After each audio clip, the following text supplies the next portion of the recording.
ദുഷ്ടേ, 8000 രൂപയുടെ പുതിയ ചുരിദാറാ.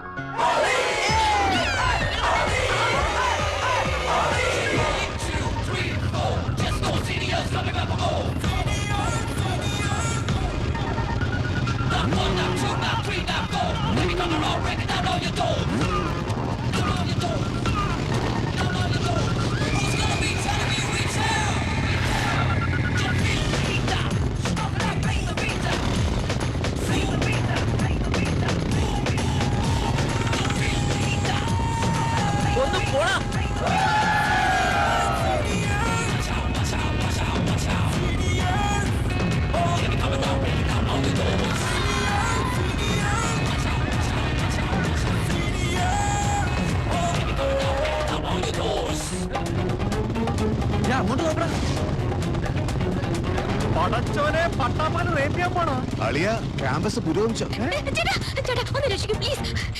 അയ്യോ, ഇങ്ങോട്ട് കയറിക്കോളൂ പ്ലീസ്, ഞാൻ രക്ഷിക്കാം. അത് സിംഗിൾ സീറ്റ് അല്ലേ അളിയ? അത് ഞാൻ അഡ്ജസ്റ്റ് ചെയ്തോളാം.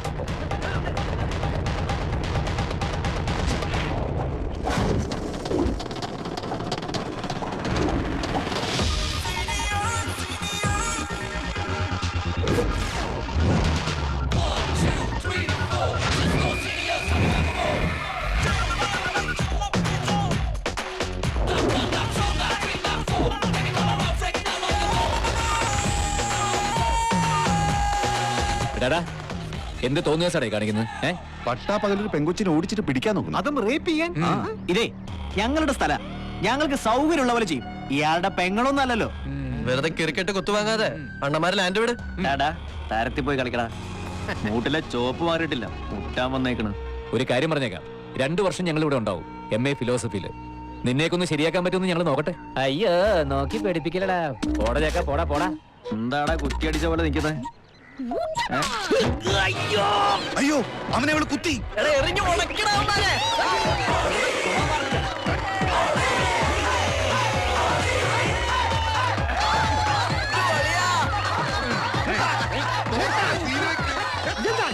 കൂട്ടം കൂടലേ?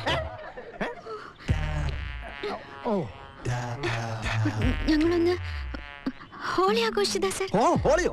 ഹോളി മാർച്ചല്ലേ? അതെ സർ. പക്ഷേ മാർച്ച് വരെ അർജുൻ ഉണ്ടാവുമെന്ന് അറിയില്ല സർ. ഡോക്ടർ അങ്ങനെയാ പറഞ്ഞത്. അവനൊരു ആഗ്രഹം പറഞ്ഞപ്പോ.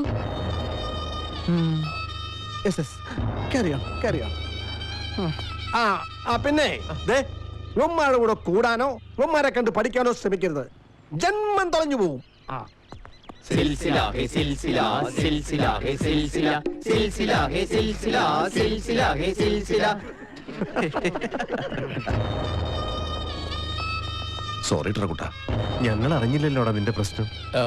ഇന്ന് ഹോളി, നാളെ പൊങ്കൽ, പിന്നെ കൂടുതൽ പെരുന്നാൾ. എന്താ മോന്റെ അസുഖം? മൂലക്കുരു. പണി പാളി. നമ്മള് പഠിച്ച ക്യാമ്പസ് അല്ല അളിയോ. വിശ്വസിച്ചൊന്ന് കുനിഞ്ഞു നിൽക്കാൻ പറ്റുകയില്ല. കുരുപ്പുകളുടെ കളി കണ്ടില്ലേ? ഒന്നുമില്ലടാ, നീ കണ്ടോ? അവനെയൊക്കെ നമ്മൾ നല്ല പട്ട് കോടാൻ ഉടുപ്പിക്കും. അവളെ ശവം. എസ്തെറ്റിക് സെൻസ്, സൗന്ദര്യബോധം, അത് വ്യക്തിനിഷ്ഠമാണെങ്കിലും ഒരാളുടെ സ്വകാര്യതയിൽ മാത്രം ഒതുങ്ങുന്നില്ല എന്നാണ് ഇമ്മാനുവൽ കാന്റ് പറയുന്നത്. ഇതിനെ നമുക്ക് പല രീതിയിൽ വ്യാഖ്യാനിക്കാം. സൗന്ദര്യം ഒരു ബാഹ്യ വസ്തുവല്ല. ഒന്നുകൂടി വ്യക്തമാക്കിയാൽ, ഒരാൾ അനുഭവിക്കുന്നു എന്ന നിലയിൽ ആ അനുഭൂതി അയാളുടേതാണ്. എന്നാൽ അയാൾക്കുണ്ടാകുന്ന സൗന്ദര്യാനുഭൂതി അതേ രീതിയിൽ മറ്റുള്ളവർക്കും അനുഭവിക്കാനാവും.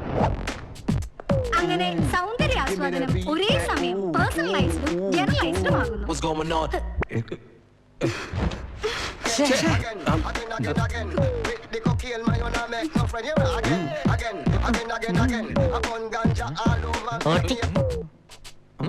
ഈ പ്രായം തെറ്റിയ പ്രായത്തിൽ ഇങ്ങോട്ട് വലിഞ്ഞു കയറി വന്നത് പഠിക്കാൻ വേണ്ടിട്ടല്ലേ? അത് മാത്രം പറയരുത് മോളെ. ടീച്ചറെ, പഠിച്ച് വലിയ നിലയിലെത്തുമെന്ന വലിയ പ്രതീക്ഷയോടെ ഞങ്ങളുടെയൊക്കെ ഭാര്യമാരും കുട്ടികളും ഇല്ലാത്ത കാശുണ്ടാക്കി ഇങ്ങോട്ട് പഠിപ്പിക്കാൻ വിട്ടിരിക്കുന്നത്. വിശ്വാസമായില്ലെങ്കിൽ ടീച്ചർ ഒന്ന് കേട്ടു നോക്ക്. ഇവന്റെ മോന് ഇവനെ എഴുതിയ കത്ത പെടാ. ഒരു സെക്കൻഡ്. എത്രയും പ്രിയപ്പെട്ട അപ്പ, അപ്പൻ നന്നായി പഠിക്കണം. അപ്പനിലാണ് ഞങ്ങളുടെ ഒരേ ഒരു പ്രതീക്ഷ. അപ്പം പഠിച്ച് വലിയ ആളായിട്ട് വേണം എനിക്കൊന്ന് കണ്ണടയ്ക്കാൻ, വിശ്രമിക്കാൻ. അപ്പം പാസ്സാവാൻ ഞാനും അമ്മച്ചിയും മുട്ടിപ്പായി പ്രാർത്ഥിക്കുന്നുണ്ട് എന്ന് സ്വന്തം മോനൊപ്പ്. വെറുതെ ന്യൂസൻസ് ഉണ്ടാക്കാനാണെങ്കിൽ വേറെ സ്ഥലം നോക്കണം. നിങ്ങളെ പോലല്ല, മറ്റു കുട്ടികൾ ഇവിടെ പഠിക്കാനാ വരുന്നത്. നാലക്ഷരം പഠിക്കേണ്ട നേരത്തെ അവൻ ടീച്ചർ ക്ലാസ് എടുത്തോളൂ. In his famous work, Critic of Practical Reason, Immanuel Kant discusses about the behavior of എന്നാടാ പോയി? ഞാൻ പോവാ, എനിക്കൊന്ന് പോയിക്കണം. He goes on to elaborate Teacher. how the... എന്താ? ഒന്ന് ലാബ് വരെ പോണായിരുന്നു. ലാബോ? ഫിലോസഫിക്കോ? അയ്യേ, ആ ലാബല്ല, ഇത് മെഡിക്കൽ ലാബ്. ഷുഗറും കൊളസ്ട്രോളും ചെക്ക് ചെയ്യാൻ കൊടുത്തായിരുന്നേ ഫുഡിന് മുമ്പ്. ഇപ്പൊ ഫുഡ് അടിച്ചു 1 മണിക്കൂറായി, ഒന്നുകൂടെ കൊടുക്കണം. എന്ത്? ബ്ലഡ്. ഓ, കൂടെ ഞങ്ങൾക്കും പോണം, ഇല്ലെങ്കിൽ സൂചി കണ്ടാ മതി, അപ്പൊ തന്നെ കരയും. Get lost. എന്താ വേണ്ടതെന്ന് എനിക്കറിയാം. കണ്ട ടീച്ചർക്ക് ഫീൽ ചെയ്തു. ഒന്ന് പോടാവേ, ഇതിനകത്ത് ഇരുന്ന് അടയിരിക്കാൻ ഇനി പണിക്കയില്ല. വാടക പഠിപ്പിക്കുമ്പോ പിള്ളേര് ശ്രദ്ധിക്കണമെങ്കിൽ പിള്ളേരുടെ ശ്രദ്ധ തെറ്റിക്കുന്ന വകകളൊക്കെ മറച്ചു വെക്കേണ്ട ഇതമേന്തി. റിയാലിറ്റി ഷോയോ ഫാഷൻ പരേഡോ ഒന്നും അല്ലല്ലോ, പിള്ളേരെ പഠിപ്പിക്കലല്ലേ ജോലി. എന്നാ ഇനി ഞാൻ നാളെ മുതൽ പറഞ്ഞിട്ടോണ്ട് വരാം. അതും വേണമെന്നില്ല.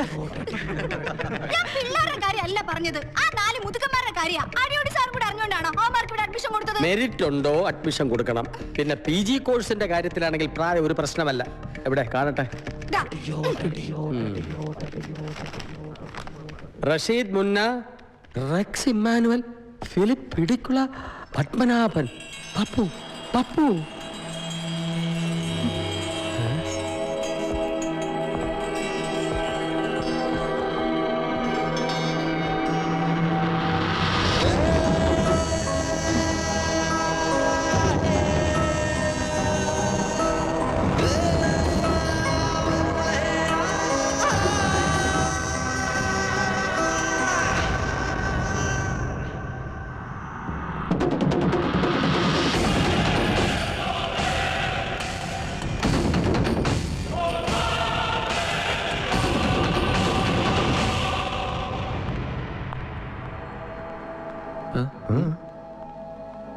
ഇതിന് വരുന്നല്ലോടാ. കണ്ടില്ലേ, ഒപ്പം പഠിച്ചവരൊക്കെ ഇപ്പൊ അധ്യാപകരാ. എന്തിന്റെ സൂക്കേടാടാ നിനക്കൊക്കെ? ഇതൊക്കെ ഏതാനോന്നറിയാ ദമയന്തിക്ക്. ഇവിടുത്തെ പുഴയെ വലിയ പുള്ളികളാ. സാറും പേരിപ്പോഴും അടിയോട് അടിയുന്ന തന്നെയല്ലേ? ആയിക്കോട്ടെ ആയിക്കോട്ടെ. നിന്റെ ജീവപര്യന്തൊക്കെ കഴിഞ്ഞോ? ഓ ഉവ്വ് സർ. പേടിക്കണ്ട, ബലാത്സംഗം ഒന്നുമല്ല, ഒരു ചെറിയ കൊലപാതകം. സാർ, ഞങ്ങൾ ഇനി ക്ലാസ്സിൽ ഒരലമ്പനുമില്ല. ആദ്യ ദിവസമല്ലേ സാർ, ക്ലാസ് എങ്ങനെയാന്നൊക്കെ ഒന്നറിഞ്ഞിരിക്കണ്ടേ, അതിനുവേണ്ടി കരുതാ. അതിപ്പോ അറിഞ്ഞല്ലോ, ഇനി മേലാൽ ആ ഭാഗത്തേക്ക് പോകരുത്. ഒരിക്കലും ഇല്ല സാർ. എന്നാ പിന്നെ ഞങ്ങളങ്ങോട്ട് ഞങ്ങളങ്ങോട്ട് ഞങ്ങൾ രണ്ടുപേരും അങ്ങോട്ട് പോടോ. ഓ